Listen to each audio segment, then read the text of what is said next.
It's the day before Thanksgiving, and there's going to be a ton of turkey bones lying around at people's houses soon.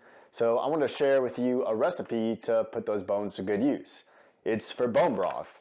And first, I just want to talk a little bit about why you should make some of this delicious, healthy stuff. Bone broth has been around forever, and now it's making a comeback thanks to the paleo movement. In Brooklyn, they're selling this stuff for $10 a cup. Nurse Florence Nightingale fed it to convalescents. Lewis and Clark took 193 pounds of dried bone broth on their expedition west. Why? Because the mineralized tissue in animals contains vital nutrients. Bone broth is used for people with joint pain, digestive issues, people who suffer from food allergies, rheumatoid arthritis, and other autoimmune disorders. Even pro athletes like Kobe Bryant and the LA Lakers use this stuff. You can think about the whole animal like a multivitamin. Different parts give you different benefits. The liver will give you vitamin A, the brains will give you essential fatty acids, and the heart will give you coenzyme Q10. The bones, cartilage, tendons, skin, and ligaments have their own nutritional profile. Calcium, magnesium, potassium, phosphorus are found in the hard bone matrix that's white. These are unlocked, leached out by adding acids like vinegar or lemon juice to the water, which the bones simmer in for 1 or 2 full days. Gelatin, protein, fat, collagen, minerals, and all kinds of good healthy things boil down in the pot during this really long cooking time. The collagen within bone, tendon, and ligaments dissolves into gelatin via heat.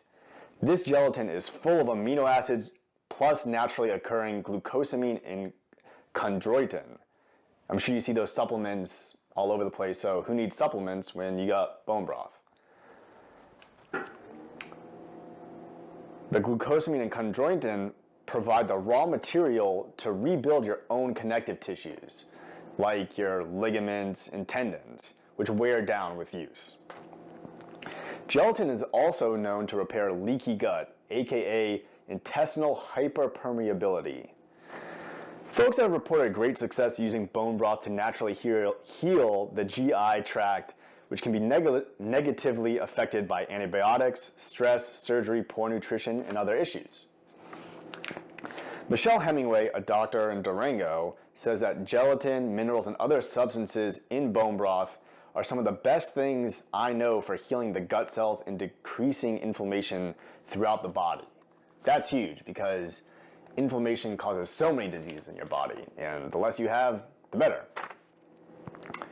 The amino acid glycine that's found in gelatin is known to aid digestion by increasing stomach acid, which is necessary to break down food. Glycine and glutamine, another amino acid in gelatin, act as a precursor to the neurotransmitter GABA, G-A-B-A, which has been shown to improve sleep and calm the nervous system. Sally Fallon Morell and Kayla P. Daniels' book, Nourishing Broth, which is packed full of 139 pages of scientific studies, totes bone broth benefits for those with osteoarthritis, rheumatoid arthritis, psoriasis, eczema, mental health issues, sports and fitness, digestive disorders, and even claims that her husband's sciatic nerve pain was cured with bone broth. And to top it all off, collagen is known to protect against wrinkles and the effects of sunlight on aging skin. So basically, to sum it up, bone broth is amazing and you'll definitely benefit by drinking some. I love it. To me, it tastes like a rich, delicious chicken soup. When it's cold, it'll divide into layers. The top hard layer is all fat. The second layer is gelatin. Below that is the delicious broth. You want to eat all three to get all the nutrients, so just heat it up and eat it all together. All right, so let's get into the recipe. You can roast the bones in the oven for 30 minutes at 350 degrees Fahrenheit for extra flavor, but this isn't necessary, and I'm usually, lazy or in a hurry, and I skip this stuff, but it still tastes pretty good. So just pop the bones in a pot and fill it with water up to about 2 inches above the bones. So there's my bones in the water. So now you need to add the apple cider vinegar, which will extract the minerals. I use about 3, and then you need to let it sit for 30 minutes for chicken or turkey and 1 hour for beef, lamb, and elk. I'm using chicken bones right now. It's the day before Thanksgiving, and I just happen to have a leftover, rotisserie chicken, so I'm using those bones just to, show you how to do it. And yeah, just get your apple cider vinegar and pop 3 capfuls in there. I notice it doesn't really taste vinegary when I put 3 in there, so I like that. Then I'm just gonna set the timer for 30 minutes there.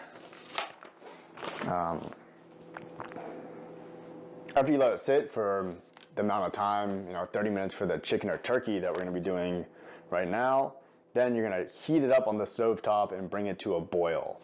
When you bring it to a boil, scum's gonna appear on the top and you're just gonna skim that off. So I'm just gonna pause the video now and then we'll get back 30 minutes later when I heat this thing up to a boil.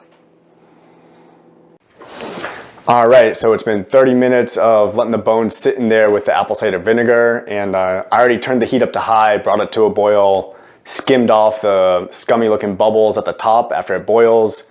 I put the top on, lowered the heat down to the lowest setting, and yeah, now you just let it sit for 24 hours. Make sure you use a really tight fitting lid. You don't want a lot of moisture escaping out of there, and maybe just check it every now and then to make sure that the water level isn't getting too low. Other than that, you're done. You can enjoy it, after a day. You can also experiment with adding vegetables or mushrooms or spices just to, mix it up and try different flavors. But yeah, give it a shot. It's super easy to make and is really, really good for you. All right, happy Thanksgiving.